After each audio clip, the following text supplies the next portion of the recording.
Guys, welcome back to my YouTube channel. So, mag-repair tayo ngayon at mag-install neto. So, na-unbox ko na. So, ang mga kailangan ngayon, ito, level bar, marker, tapos lapis, tapos concrete nail. Concrete nail. Ito naman, mamaya akit tayo sa bubong kasi meron pa rin mga naiiwan eh.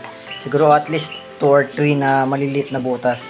Gusto kasi natin zero leak kaya akyat tayo doon at ayusin natin. Tapos ito naman ilagay ng soap, tapos to shampoo, i-install din natin to. DIY lang tayo guys, since malit lang naman to, tayo na mismo ang maglalagay ng o mag-install neto guys. So tara, samahan nyo ako guys.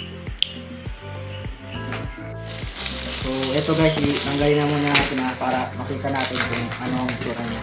So, na-order din to through online.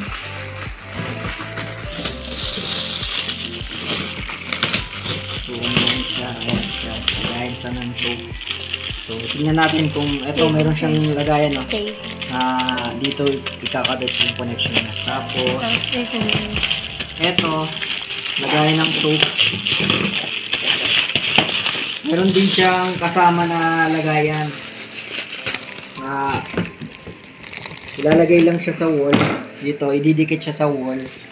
Tapos nakaganyan siya. Pero since malalaki yung mga shampoo natin, parang bote ng yung malaking shampoo, tingin ko baka hindi kayanin. So, para sure, nagamit tayo ng distress na concrete nail. So, tara guys, samahan niyo ako. So yun guys, nalagyan na natin ng pako yung ating CR, yung wall niya. Total rough pa naman, so pansamantala lang naman yung nilagay natin kasi para meron tayong lagayan ng shampoo. Ngayon, ang ginawa ko dito guys, hindi ko na binidyo kasi for safety purposes, kasi etong concrete nail to, lumilipad to. So, kung ibibidyo ko pa habang ginagawa, baka tamaan nyo nagbibidyo. So, ang ginawa ko dyan, naglapis muna ako. Then, nung nagpantay ito, naglagay ako ng green. Ginamitan ko to ng level bar dito, pa ganyan. At pa ganito. Tapos, nung nailagay ko na, doon ko na nilagay yung mga pako. Tapos, eto pagkabit. Ganito lang kasimple. So, ayan guys. Ayan. Tayo na mismo yung magkakabit. So, yan na siya guys. So, ganun lang ka-simple. Ngayon, pwede na lagayan na ng shampoo siya. So, 1-0 na. Ang ilalagay naman natin susunod ay yung lagayan ng soap.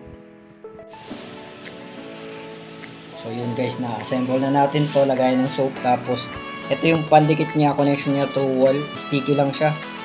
Tignan natin kung gaano siya katibay. So, pansamantala, ito na muna ilalagay natin. Tapos, gamit to. Ilalagay natin siya sa wall. Ganyan na siya guys. Pantay na yun guys, no? May lagayan na ng soap yung bata. So, ito yung pangalawang kinabit natin guys, na lagayan ng soap, plastic. So, dyan yung soap ng bata, o yung sabon ng bata. Tapos yan yung unang-una natin kinabit guys, no? Lagayan ng shampoo. So, yun. Mas maganda, mas matibay kasi siguro 3 or 4 na shampoo ang ilalagay natin na ganyang katataas. Matlong gawa natin guys, no? Kinabit natin tong lagayan ng cellphone. Ito yung outlet. Dito tayo naglagay ng cellphone holder para pag nagcha-charge, mayroong paglalagyan. So, ang pagkabit naman nito guys, meron tong kasama guys na parang double-sided tape. Kakabit mo lang dito, tapos yung isa para sa wall, salpak mo na. Basta make sure lang na pantay. Next tayo guys, yung sa bubong. Ang problema niyan, umaambon, so baka madulas. Ito na lang yung i-repair natin yan. Since maliit lang yan, tayo na lang gagawa. So, di na tayo makakit sa bubong. Unsafe na kasi, repair na lang natin yan. Ayan guys, naghalo na tayo ng cement at buhangin para dun sa i-repair natin para sa shower pipe. Tayo rin nagkabit nun. So, ito yun. So yun guys, na-plasteringan na natin yung dinaanan ng tubo para dun sa shower na kinabit natin dati. Ngayon lang natin na-plasteran yan kasi busy tayo sa ating trabaho. Since minor lang naman yan, wala namang problema dyan. At hindi na natin kailangan gandaan pa yung pag-plaster kahit matakpan lang natin yung tubo. Okay na kasi sooner or later guys, ipapatiles natin yan. Kaya ganun din yan. So, basta rough siya, okay na yan. Tapos, I think yun, bahala na si tile setter na magpuno ng semento niyan para matakpan na yung wall na yan. So, hanggang dito na lang guys ang ating vlog. Kung nagustuhan nyo ang ating DIY installation ng shampoo at soap, then nag-repair pa tayo ng wall, WLS po tayo. Watch, like, share, and subscribe. Bye guys!